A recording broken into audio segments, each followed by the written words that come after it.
बिस्मिल्लाहिर्रहमानिर्रहीम। जम्मू कश्मीर के साथ साथ दुनिया भर से देखने वाले नाज़रीन को यासीन गनाई का सलाम पूछे। दोस्तों, 10 साल बाद जम्मू कश्मीर में असेंबली इलेक्शन और लोगों का इतना प्यार नेशनल कॉन्फ्रेंस के लिए। 42 सीटों पर अभी तक नेशनल कॉन्फ्रेंस की लीड। हमारे साथ सईद आमिर सोहेल साहब बातचीत करने के लिए, जो क्या गुलमर्ग से अपना इलेक्शन लड़ रहे थे। सोहेल साहब, खैर मकदम कश्मीर ग्राउंड में। Thank you so much. Sohail साहब, जो नेशनल कॉन्फ्रेंस का सैलाब है, लोगों का इतना प्यार नेशनल कॉन्फ्रेंस के लिए, इस सवाल पे क्या कहना चाहिए? देखिए, सबसे बड़ी बात यह है, मैं खुद कंटेस्टिंग कैंडिडेट था, तो मैं उतना मायूस अपनी हार पे नहीं हूँ जितना मैं खुश हूँ कि लोगों ने जितना अच्छा मैंडेट दिया है। क्योंकि सबसे बड़ी बात यह है कि नेशनल कॉन्फ्रेंस ने district Baramulla, district Budgam, Kupwara included sweep किया। और इसका एक वाहिद ये मकसद था लोगों का कि ये एंगर था। It was only anger. लोगों के अंदर गम गुस्सा था। मैं खुद लोगों के पास गया था, उन्होंने मुझे बोला कि अगर नेशनल कॉन्फ्रेंस ने हमें किसी चीज में धकेला है, निकालेगी नेशनल कॉन्फ्रेंस। और इस बार हम बीजेपी और बीजेपी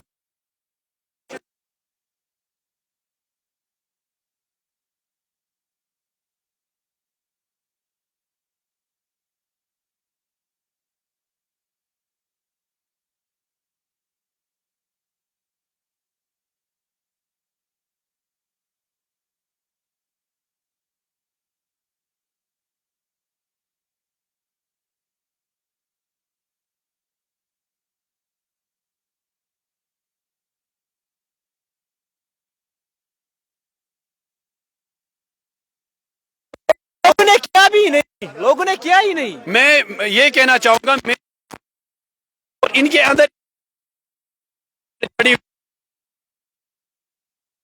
जो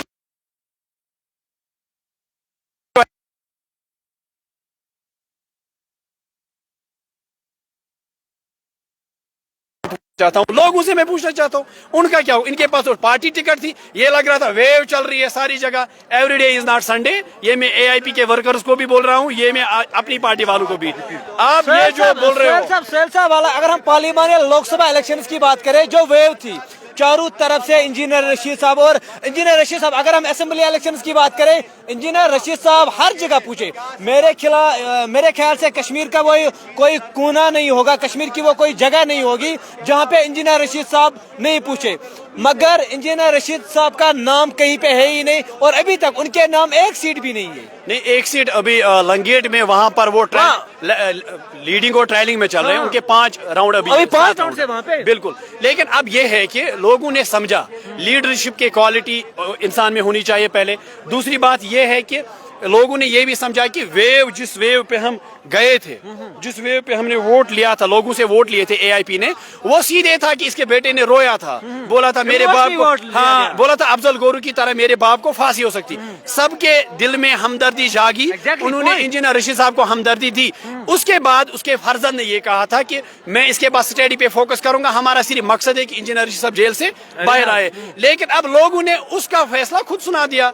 वो तो आमिर सोहेल ने नहीं सुनाया था। मैं खुद हारा हुआ कैंडिडेट हूँ, लेकिन मैं अपनी हार पे इतना खुश नहीं हूँ जितने मैं इनकी हार पे खुश हूँ। अच्छा आमिर साहब, जो टैग लगा था इंजीनियर रशीद, कहा जा रहा था ये बीजेपी के कैंडिडेट है, नेशनल कॉन्फ्रेंस जिनका जो सैलाब है। इंजीनियर रशीद साहब बीजेपी के और के कैंडिडेट है, मैं उस पे नहीं जाता हूँ। वो अपने कैंडिडेट थे, अवामी इत्तेहाद पार्टी के कैंडिडेट थे। सुनिए, उन पे जो टैग लगा था, अगर उस पे बीजेपी का टैग लगा था तो लोगों ने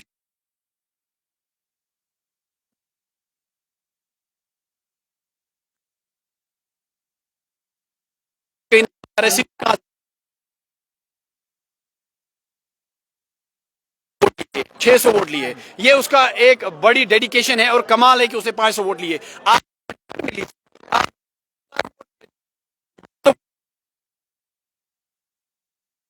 खुद इस बात पे हैरान है, आखिर रुका क्या? डू यू थिंक लोग जाग गए? क्योंकि लोकसभा इलेक्शन में जो प्यार दिखाया था लोगों ने एआईपी को लेकर, उनको लेकर हर जगह पे उसका नाम था। और अगर आप लोकसभा की असेंबली इलेक्शन की बात करें, कहीं पे उसका नाम ही नहीं। डू यू थिंक लोगों को लग रहा है कि उस टाइम पे हमने गलती की? एक अच्छी बात कल इंजीनियर रशीद साहब ने कही। उन्होंने कहा कि ये जो आने वाली जो कैंडिडेट्स जो होंगे, जो विनिंग कैंडिडेट्स होंगे, उनको गवर्नमेंट फॉर्मेशन नहीं करनी चाहिए। बहुत ही अच्छा वैलिड पॉइंट उन्होंने बोला।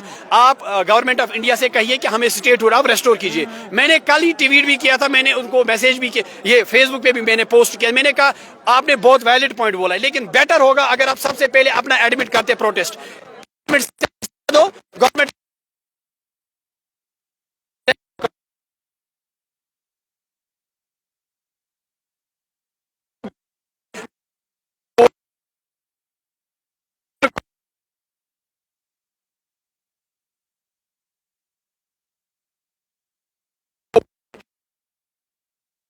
उस सिंपल पे जाए, उनको वोट कहां से आया, बस उस पे आप ध्यान दीजिए। बीजेपी चीफ रविंद्र रैना की हार को आप किस नजर से देखते हैं? बीजेपी रविंद्र रैना जो हार गए हैं, इट मीन्स नौशहरा के लोगों ने बीजेपी का जो मंशूर था, मैनिफेस्टो था, उसको रिजेक्ट किया है। Exactly. क्योंकि एक पार्टी का प्रेसिडेंट हार रहा है। That means it is clear verdict of people that we will not accept BJP in anyhow, especially in Valley। आप देखिए पीर पंजाल से भी हार रहे, जम्मू में खुद ये हार रहे हैं। इट मीन्स कि बीजेपी जो दावे कर रही थी, अगर ये 28 से लेकर 30 सीटें भी लेंगे, दैट डजंट मीन कि ये विनर्स है जम्मू कश्मीर में। आप देखिए नेशनल कॉन्फ्रेंस मिट्टी में मिल गई थी। नेशनल कॉन्फ्रेंस को सिर्फ 12 सीट मिले थे लास्ट इलेक्शन में। नेशनल कॉन्फ्रेंस आज पूछी कहां, ये सिर्फ एंगर है लोगों गुस्सा था। इनको पता था अगर हम पीडीपी को वोट देंगे ये जाया है, क्योंकि पीडीपी ने ब्रिज बनाया था बीजेपी को यहां लाने के लिए। अवामी इत्तेहाद पार्टी को वोट देंगे, वो खुद पहले मुतमईन नहीं है कि मैं किसके साथ हूं। लोगों ने शायद इसीलिए नेशनल कॉन्फ्रेंस को ये वोट दिया है, ताकि इनको इनकी जो रिप्रेजेंटेशन है, नुमाइंदगी है, वो सही से हो जाए। अब लोगों की उम्मीद है नेशनल कॉन्फ्रेंस उमर अब्दुल्ला साहब, फारूक साहब या जो भी इनके अलायंस पार्टनर है उनसे जुड़ी हुई है। आई होप, मैं उम्मीद करता हूं, मैं उमर अब्दुल्ला साहब को आज पैगाम देना चाहूंगा कि जिस तरीके से पीडीपी ने हमारे मैंडेट का गलत इस्तेमाल किया और बीजेपी को यहां पर दस्तक दिलाया, आप वैसा नहीं करेंगे। हम उम्मीद करेंगे जिसके खिलाफ आपने वोट लिया है, वो वोट आप, एक बड़ी खबर मैं आपको दे रहा हूँ, वो वोट जो है वो आप उसी के लिए आप यूज होगा। आम आदमी पार्टी ने अकाउंट खोल दिया अपना जम्मू कश्मीर में। आपको बताना है कि महराज मलिक ने हरा दिया है बीजेपी के कैंडिडेट गजे सिंह राणा। बहुत बड़े कैंडिडेट थे और 4000 वोटों से हरा दिया है महराज मलिक ने। ये बहुत ही बड़े कैंडिडेट थे। और आपको मैं बता दूं कि फिलहाल ये जो हमारे पास खबर आ रही है, डोडा ईस्ट की सीट है जिसमें महराज मलिक ने आम आदमी पार्टी से इनका ताल्लुक है, गजे सिंह राणा 4770 वोटों से हारा है बीजेपी के कैंडिडेट ने। ये आम आदमी पार्टी के लिए बहुत बड़ी खबर है डोडा से। और लंगेट में इस वक्त लीड है खुर्शीद साहब, 6 राउंड्स वहां पे बाकी है। इस वक्त जो है काउंटिंग चल रही है। हंदवारा में आखिरी राउंड है। सजाद गनी लोन को फिलहाल लीड हासिल है। सजाद गनी लोन करीबन 800 वोट से फिलहाल आगे है हंदवारा में। काफी सर जो है बीजेपी के बड़े बड़े चेहरे जो अब अपनी सीट गंवा रहे हैं, सर लोग क्या चाहते हैं, इशारा किस तरफ जा रहा है?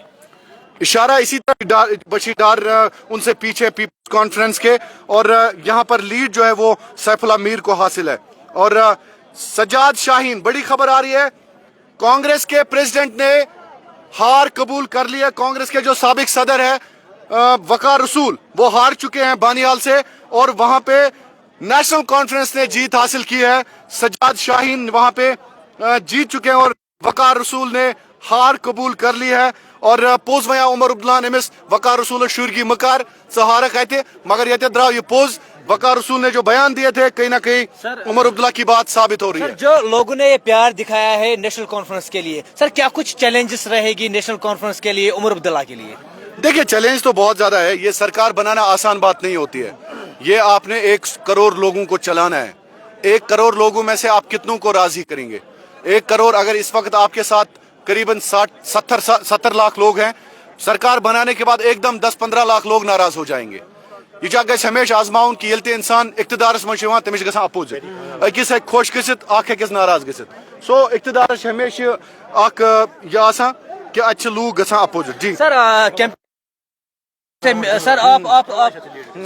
सर सर आप लोगों से मिले, लोगों को आपने रीड किया, क्या कुछ मुद्दे थे लोगों को जिस मुद्दों नेशनल कॉन्फ्रेंस को लोगों ने इतना प्यार दिखाया है? देखिए नेशनल से सर लोगों को आपने रीड, देखिए कॉन्फ्रेंस की जो कैंपेन रही वो रोज अव्वल से ही बीजेपी मुखालिफ रही। और जब आप बीजेपी को आपने 370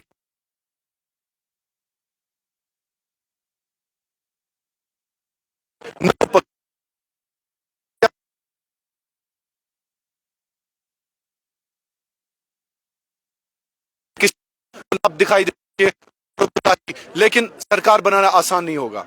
मैं बार बार कहता हूं कि यहाँ पे जी जो है वो एलजी जो है उसके पास बड़े पावर्स है, चीफ मिनिस्टर के पास पावर्स नहीं है। अब असली जो मुकाबला है वो शुरू होगा। लोक 26 के इलेक्शंस में लोगों ने खुल के प्यार दिखाया था इंजीनियर रशीद साहब को लेकर। और अगर हम असेंबली इलेक्शंस की बात करें, कहीं ना कहीं उसकी पार्टी का नाम है ही नहीं।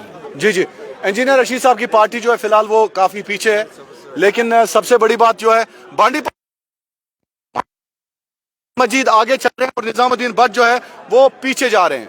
फिलहाल बांडीपुरा से उस्मान मजीद साहब जो है वो पीछे जा रहे हैं, आगे चल रहे हैं और 17,307 वोट के पास।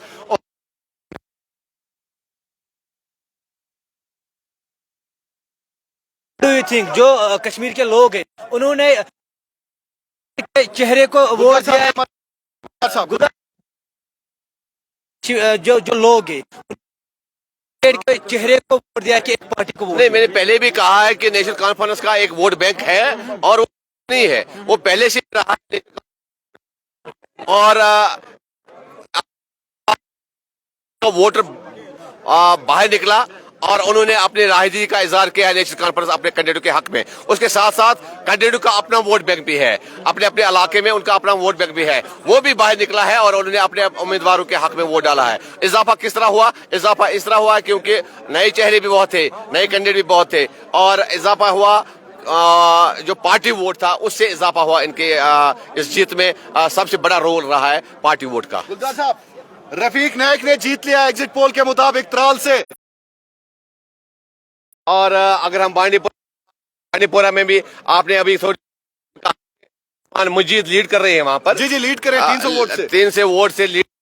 तो रफीक, मैंने बताया था कि रफीक नायक पीडीपी के जीत रहे हैं। बिल्कुल बिल्कुल बिल्कुल। और यहाँ पर उनकी जीत फिलहाल हो रही है। अभी जीत तो कंफर्म नहीं हुई है लेकिन लीड कर रहे हैं और आने वाले टाइम में शायद इस सीट पर रफीक नायक ही अपनी जीत दर्ज कर पाएगा। जी जी जी जी। तो गुलजार साहब, जिस तरह से अभी जो हकीम मोहम्मद यासीन जो है हार चुके हैं, हकीम मोहम्मद यासीन बड़ा चेहरा नेशनल कॉन्फ्रेंस से हार चुके। बिल्कुल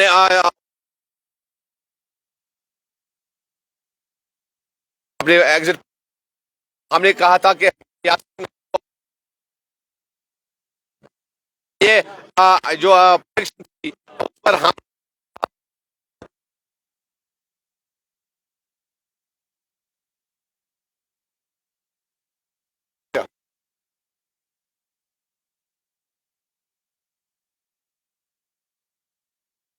पकड़ है आगे का